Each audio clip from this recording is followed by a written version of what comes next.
She was the conversation person. He didn't really say much. Everything we know about Jason and Kelly indicates that they were just normal, blue-collar, hardworking people. They seemed very content. They seemed to love each other. But when a middle-aged man goes missing, the couple's lives are turned upside down. It's not uncommon to have people go hiking there and sometimes don't come back. My heart just sunk and my thoughts went to the worst. A bizarre piece of evidence and a mysterious map may hold the key to cracking the case. It was no specific address, but directions to a specific location. However, it will take a horrifying discovery to unlock the truth. He had put together a scenario of going on almost kind of a killing spree. He appeared scared and confused. They had just left him to die. And so you're serious? I'm not. 18th, 2016, Crystal Falls, Michigan. On the remote Pentoga Trail in Michigan's Upper Peninsula, investigators and K-9 officers from the Iron River Police Department are following the trail of a new lead in a 2-year-old missing persons case. It's just a very wooded, isolated area. It's not somewhere you would necessarily stop and go out and walk around. Suddenly, one of the K-9 units picks up a scent, leading them to a gruesome discovery. The only thing that was found at the time was a skull and perhaps some other bone fragments. Investigators instantly notice something more revealing in the condition of the skull. A bullet hole. They were able to prove that, yes, a murder was committed. They really couldn't say for sure they were dealing with a murder case until they actually found that skull.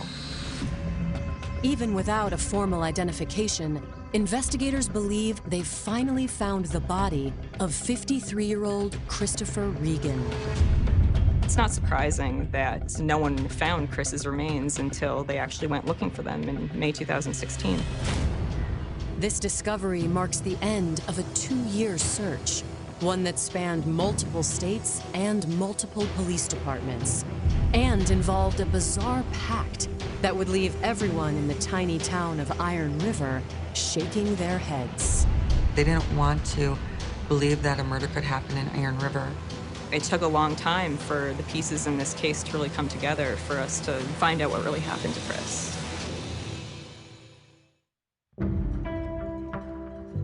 Born and raised in Detroit, Michigan, Christopher Regan enlisted in the Air Force in his early 20s.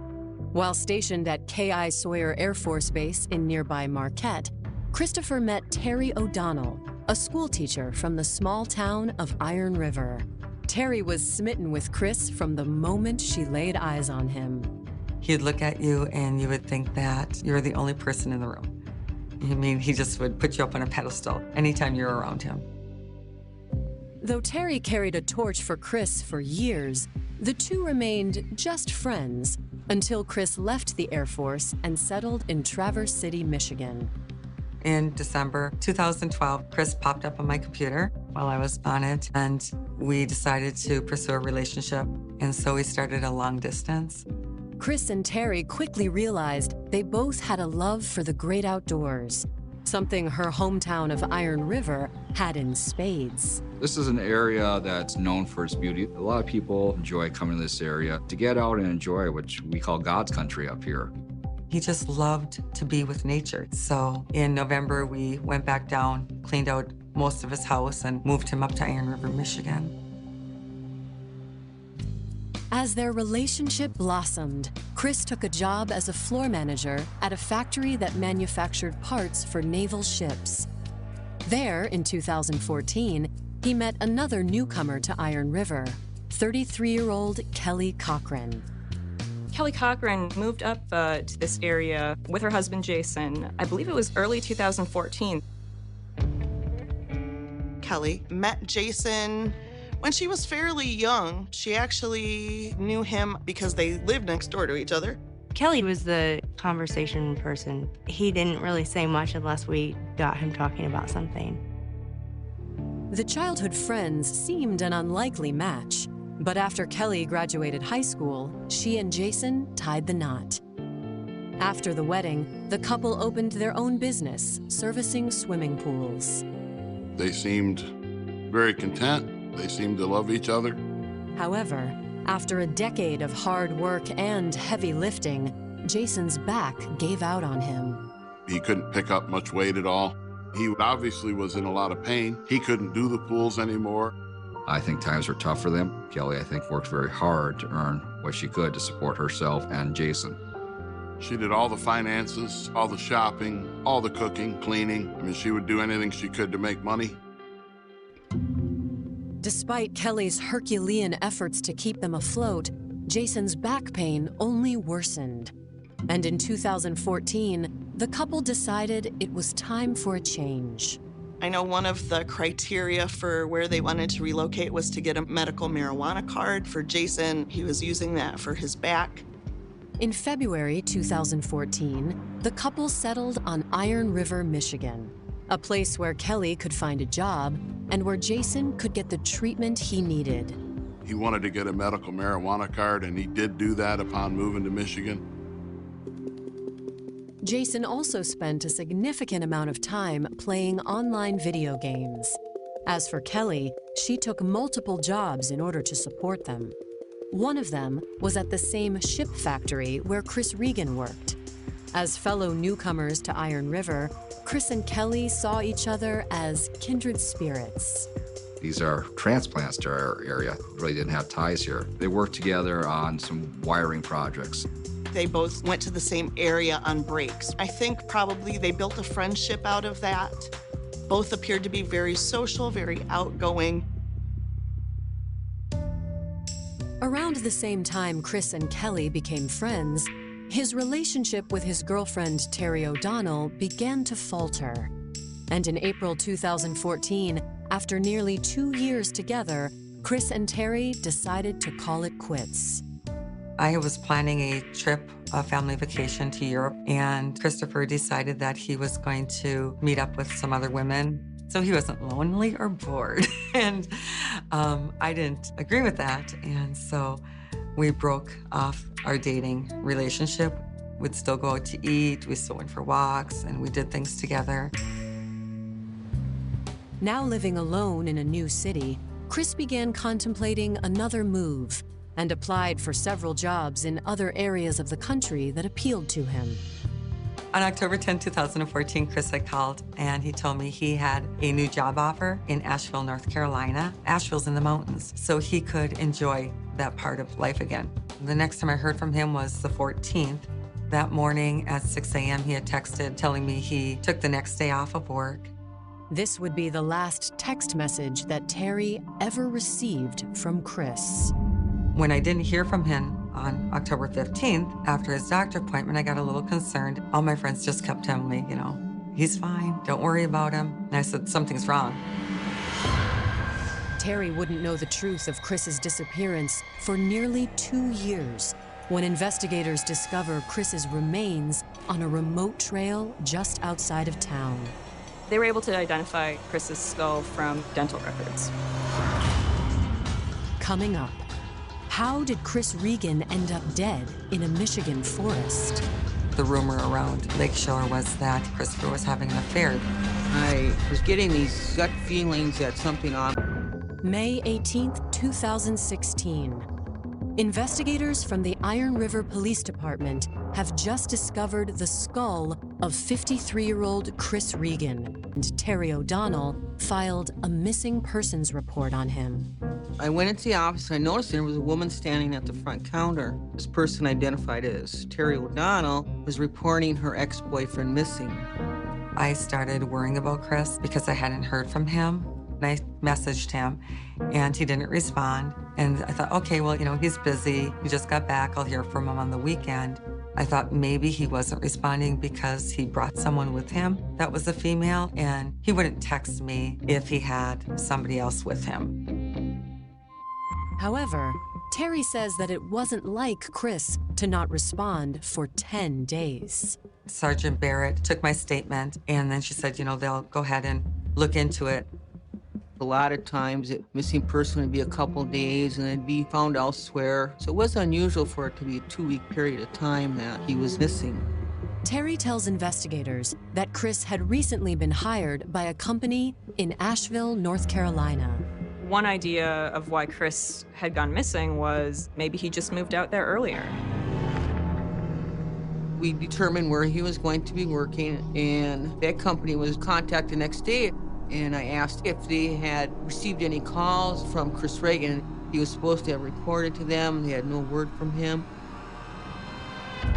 If he didn't already move to North Carolina, maybe Chris embarked on one last outdoor excursion before starting his new job. Maybe Christopher was hiking or biking somewhere and got injured or fell. Iron County is an incredibly rural area. It's full of dense forest. It's not uncommon to have people go hiking there and sometimes don't come back. In order to cast a wider net, authorities in Iron River reach out to Michigan State Police. Canine units from the Michigan State Police came to search the area. While canine units search the nearby woods, Terry takes state detectives to Chris's apartment to look for clues to his disappearance. When I walked into the apartment, it was just in complete disarray.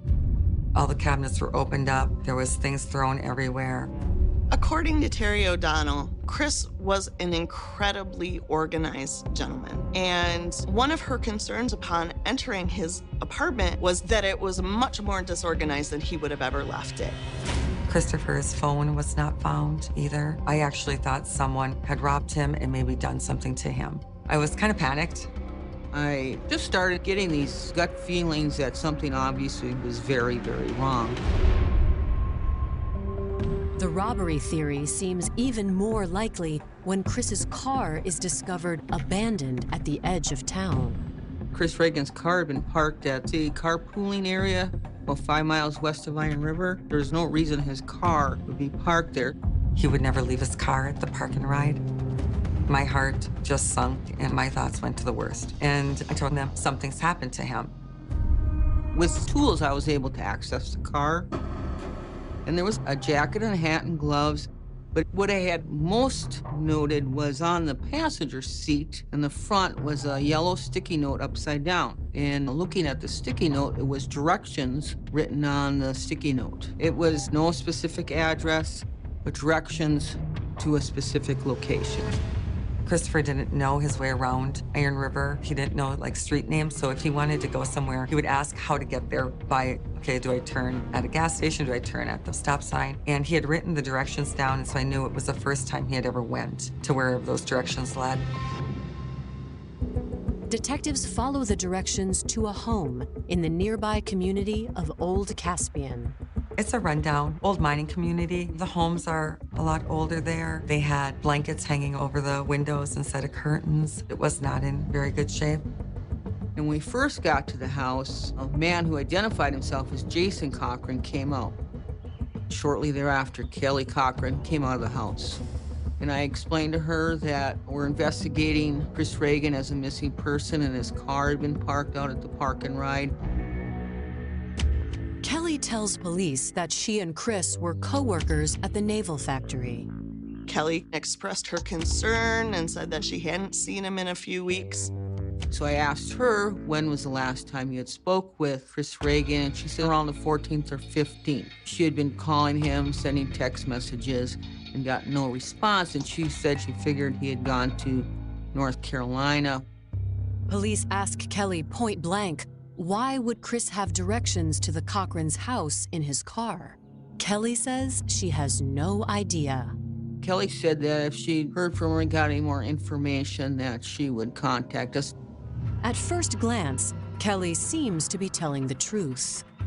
Friendly, outgoing, not the least bit nervous. And that's the only way to describe Kelly. Jason's demeanor, on the other hand, raises eyebrows. Jason basically was very stoic, just stood off to the side. He was kind of emotionless. I became suspicious, but I had nothing to base my suspicions on.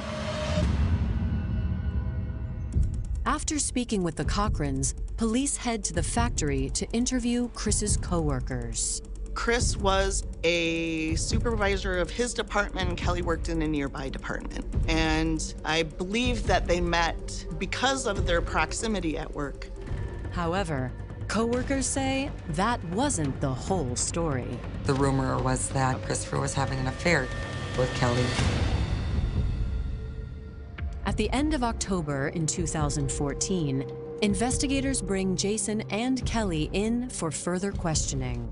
Kelly is interviewed first and admits that she and Chris were having an affair.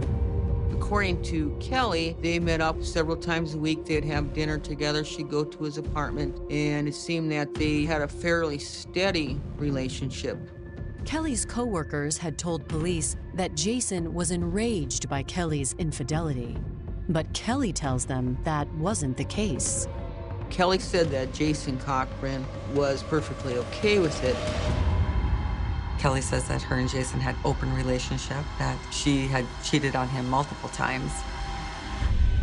When detectives interview Jason, they get a decidedly different impression. During interviews, Jason Cochran did show how upset he was with Kelly and her extramarital affairs. Jason's reaction gives investigators added reason to suspect he might be responsible for Chris's disappearance. Police were looking at Jason, that Jason had done something to Christopher because Kelly had the affair. There is definitely a thought that foul play could be involved. Coming up, while investigators search for concrete evidence of Chris's whereabouts, their two main leads disappear. They took off overnight and just left. And a mysterious death changes the course of the investigation. Bruising showed up on his face as if... In Iron River, Michigan, are investigating the disappearance of 53-year-old Chris Regan. They have discovered that Chris was having an affair with his coworker, 33-year-old Kelly Cochran, and have brought her and her husband Jason in for questioning. Jason knew that Chris and Kelly had an affair. He was jealous of her affair with Chris. With no evidence that a crime has been committed, police in Iron River let Jason... Was really lacking in this case right from the beginning. They didn't have literally anything else other than rumor and speculation. Then, on March 5th, 2015, the case takes a dramatic turn when a new district attorney looks into the case and convinces the judge to grant a search warrant for Kelly and Jason Cochran's house. The following afternoon, police descend on the residence, hoping to find some clue to Chris's disappearance. The police really didn't find anything that was conclusive. They didn't have anything that was direct evidence tying Chris Regan to that home. However, investigators do find something that piques their interest. A rough draft of a book written by Jason under his online video game handle, Quack Quack. Jason had put together kind of a novel called Quack Quack's Revenge, a scenario of going on almost kind of a killing spree type scenario, telling of how he's going to get revenge. It was dark, it was demented. Investigators come across the name of one of Quack Quack's victims that feels strikingly familiar. Christopher was actually written about and actually described in the journal. Was the passage from Jason's manuscript truly a work of fiction? Or was it a sign that Jason had, in fact, killed Chris Regan? Whether I positively thought that Chris Regan was murdered by Jason Cochran, you can't say 100% because I didn't have the proof, but I said I have a very bad feeling. On March 25th, 2015, investigators pay another visit to the Cochran residence.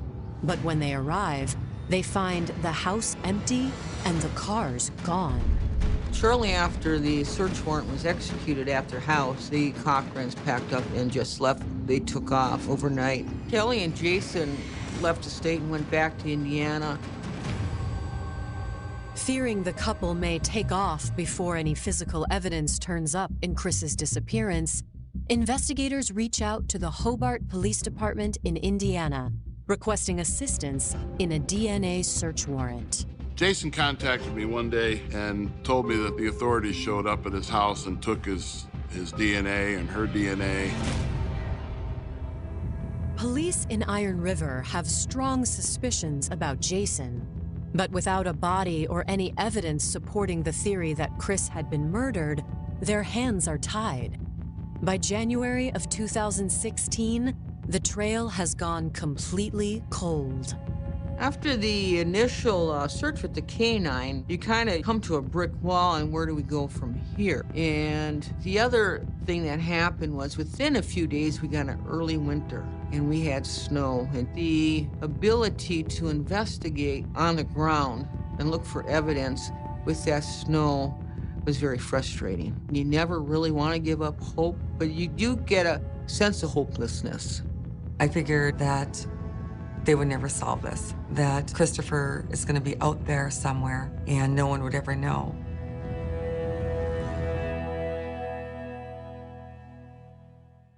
February 20th, 2016. The northern Indiana town of Hobart is thrown into chaos. 911 in Lake County, Indiana received a phone call, and she was super hysterical. The woman on the other end of the line identifies herself as 33-year-old Kelly Cochran. Kelly sounds like a very concerned wife in distress. She reported Jason was not breathing. When paramedics arrived at the scene, Jason was in a seated position. Paramedics noted that he was very purple in color, sweaty, and warm to the touch. Kelly was described as being very hysterical and actually getting in the way. She refused to leave the room. Kelly was so disruptive that they actually moved Jason Cochran out to the ambulance. He had already passed at that point. It was clear that no life-saving measures would be successful. As Jason is transported to the coroner, Hobart police take the grief-stricken Kelly to the home of her in-laws, who live just down the street. Back at the scene, Hobart detectives uncover the apparent cause of Jason's death.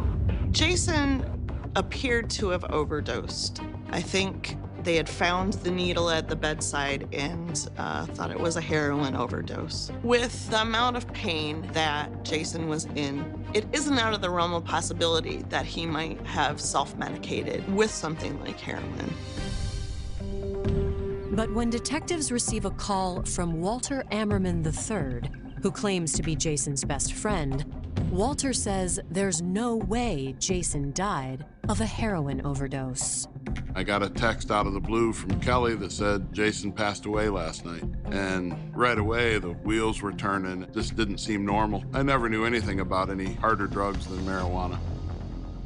Walter explains to police that until a year ago, Kelly and Jason had been living in Iron River, Michigan. Then one day in March of 2015, Jason called him and explained he and Kelly would be moving back to Hobart the following afternoon. Jason called me. He sounded stressed, which didn't seem normal. His first conversations to me were, there's a guy missing. The police think we have something to do with it. They were just sick of the gossip and the rumors and the finger pointing, and so they just decided to go back home. Walt tells police that the couple's return to Hobart hadn't been the fresh start they'd hoped for, particularly for Jason. I remember talking to Kelly one time in probably November, and she had said that Jason had been in a hospital for depression and maybe tried to kill himself. Walter tells police that after Jason was released from the hospital, Kelly took increasing control over his life. If he was playing the game with me online and she got home, it was, hey, Kelly's home, I gotta go. She had isolated him. He didn't have very many friends and couldn't get around easily, and he didn't have anyone but her. On February 23rd, 2016, the Hobart medical examiner releases the results of Jason's autopsy. The analysis of Jason's blood supports the theory that he died of a drug overdose. Evidence suggested that Jason was taking copious amounts of drugs. However, bruising around Jason's neck and face suggests a far more sinister cause of death. They found out that he actually died of asphyxia by strangulation. His manner of death was homicide. Coming up, investigators zero in on a suspect in Jason's murder. After Jason died, that piqued their interest in Kelly. And an undercover sting brings them closer to the truth about Chris Regan's disappearance. And so you're here. 2016. It's been a year and a half since 53-year-old Chris Regan disappeared in Iron River, Michigan. Now, in the town of Hobart, Indiana, the prime suspect in his disappearance, 37-year-old Jason Cochran, has been reported dead by his wife, 33-year-old Kelly Cochran. The cause of death was determined to be asphyxia due to strangulation. Once that connection between Kelly and Jason and Christopher became clear, there was no other suspect except for Kelly Cochran. On February 23rd, detectives in Hobart bring Kelly in for questioning. She was asked 3 questions: if she caused Jason's death, if she put anything over Jason's face to cause his death, and if she administered any heroin to her. Looking for concrete evidence connecting Kelly to Jason's murder and Chris's disappearance, detectives reach out to Jason's friend, Walter Ammerman III. It was posed to me that they wanted me to help and tell Kelly a ruse, tell her what I felt was an outright lie, and I struggled with that. I felt I was on a fine line of being Kelly's friend and being an informant. Eventually, Walter agrees to help. On March 12, 2016, he calls Kelly, who has no idea that Hobart detectives are listening in. Hey, what's up? This has really been bugging me, but Jason asked me for my address. Okay? Okay. I got a letter like January 4th or 5th or something like that from him. There was a fictitious letter that the police had thought up to have one of Jason's friends tell Kelly that Jason had given him a note before he had died. The note says, if something were to happen to me, please send this in a few weeks. Do not open it. Thanks, quack, quack. And there's an envelope in there with no return address to the Iron River Police Department. It's like I'm supposed to mail this. Please don't. When she said, please don't, for me it was, oh God, they did this. And so you're serious? You're not with me? I'm not. I really gotta go. When I hung up that phone and turned the recorder off, I had no doubt in my mind that something bad happened, and I don't know where Chris is at this point, but I'm sure he's dead. For detectives, the phone call bolsters their suspicions of Kelly, but there's still no clear-cut admission of guilt. However, after repeatedly questioning her over the course of the next several weeks, detectives believe that Kelly is close to coming clean about her role in the 2 crimes. Then, on April 26, 2016, the investigation takes another turn when a detective gets an unexpected message. Kelly left a text that said, the West Coast looks beautiful this morning. And he knew that she had taken off and was now on the run. Hobart detectives alert the Iron River Police Department, and together, the 2 agencies issue a nationwide bolo for Kelly Cochran's arrest. As for Jason's friend, Walter Ammerman, he's worried he might be next on Kelly's hit list. At that point, it was, well, I don't think we want to be home. She was still out there, and she knew we were involved. So I was a little nervous about that. Yeah, I slept a few nights with the lights on. Though Kelly's phone is turned off, the lead detective in Hobart continues texting Kelly, hoping that eventually she'll check her phone. She was enjoying this game, and so he kept texting her. And though she was traveling with her phone turned off, she would check it to see what he was saying about it. And sure enough, her phone wasn't anywhere near the West Coast. They found her in Wingo, Kentucky. On April 28, 2016, authorities in Wingo arrest Kelly at the home of her cousin. With Kelly in custody, detectives from both Hobart and Iron River make the drive to interview her at the Graves County Jail. Initially, Kelly portrayed herself as being absolutely distraught about Jason's death. But once investigators really started talking to her, her attitude changed. It became very clear that her love was not for Jason, and in fact, it was for Christopher. However, Kelly says that before she and Chris could run off together, Jason discovered the affair, and that on the night of October 13th, 2014, she and Jason got into a heated argument, one in which Jason invoked a bizarre promise the couple had made to one another a decade earlier. Kelly and Jason made a pact on their wedding night that if either of them was unfaithful, whoever was unfaithful would be responsible for killing their lover. Kelly said it was done in jest and nothing serious, and she never thought that Jason would take it seriously. However, Kelly tells police that Jason did take the promise seriously, and he told her that if she didn't take care of Chris, then he would. Jason was going to go through with it and kill Chris, but Kelly felt like she needed to help him. Otherwise, she would not only lose Chris, but she'd lose her husband as well because he wouldn't know how to go about it. To me, that's just crazy because I have this pact with my husband. I have to now kill this person. It just doesn't make any sense to me. She lured Chris over that night, told him, come over, we'll have dinner, we can have sex. Kelly's story was that they were actually engaged in sex at the top of the basement stairs when Jason, who was at the bottom of the stairs in the basement, shot Chris in the back of the head.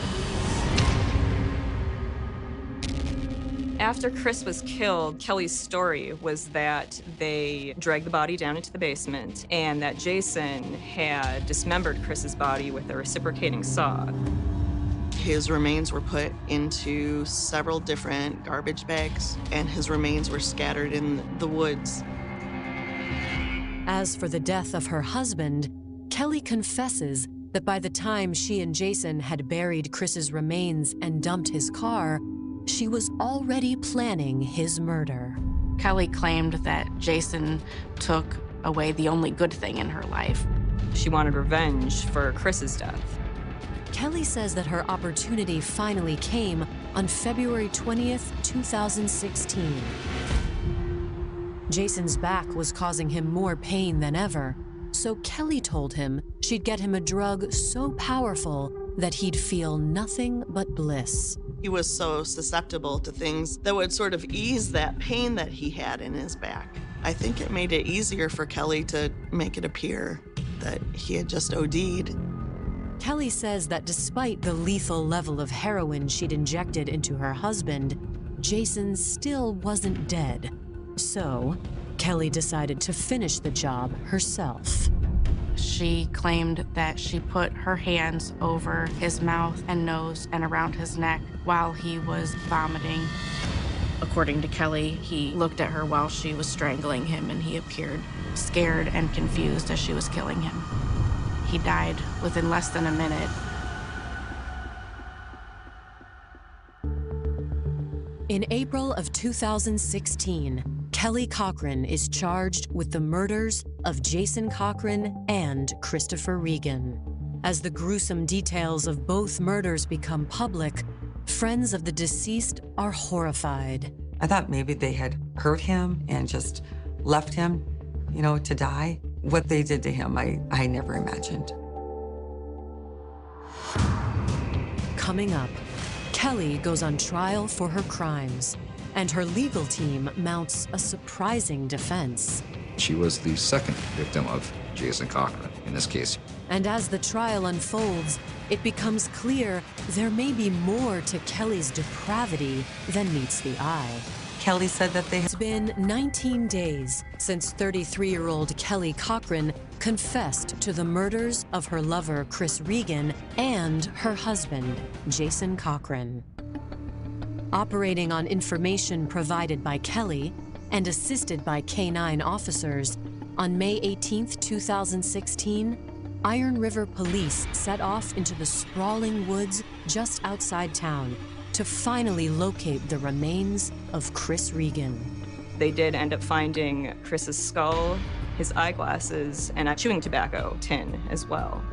It would have felt better if they had found more of his remains other than his skull, but it kind of put closure to myself that we can finally put this to rest.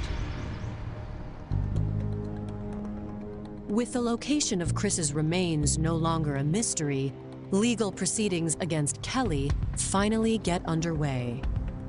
On February 13, 2017, she is arraigned in a Michigan criminal court on the charges of murder, lying to a police officer, and mutilation of a dead body. In their opening statements, prosecutors assert, despite her previous claims, Kelly was the real mastermind of.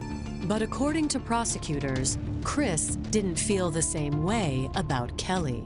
He was ready to leave town. I believe that Kelly may have wanted to go with him, and he did not want that.